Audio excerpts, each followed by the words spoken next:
மும்மொழி கொள்கை, தேசிய கல்விக் கொள்கை, இந்தி திணிப்பின் அடுத்த கட்டமாக ஒன்றிய அரசு ஒரு அதிரடி நடவடிக்கை எடுத்திருக்குது. அதாவது சிபிஎஸ்இ மூலமாக என்ன அறிவிப்பை நேற்றைக்கு வெளியிட்டிருக்கிறாங்க அப்படின்னு பாத்தீங்கன்னா, தனியார் சிபிஎஸ்இ பள்ளிகள் துவங்க நினைப்பவர்கள் மாநில அரசுடைய அனுமதி பெற வேண்டிய அவசியம் இல்ல.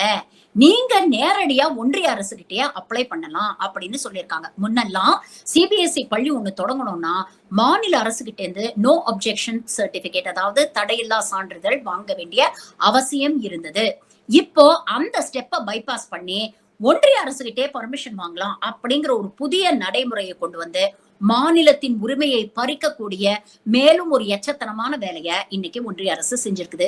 இந்த மாதிரி எச்சத்தன வேலையெல்லாம் இதுங்க செய்யுங்கிறத முன்கூட்டியே தெரிஞ்சுதான் நமது முத்தமிழறிஞர் டாக்டர் கலைஞர் தமிழ் லாங்குவேஜ் லேர்னிங் ஆக்ட் 2006 அப்படின்னு ஒண்ணு கொண்டு வந்து உச்ச நீதிமன்றம் வரை போய் அதை நடைமுறைப்படுத்தி இருக்கிறாரு.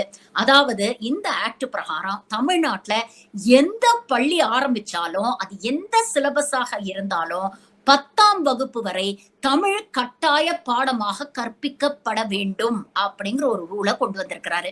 கலைஞர் எவ்வளவு தீர்க்கதரிசி பாத்தீங்களா? உங்க கருத்துக்களை பதிவு பண்ணுங்க.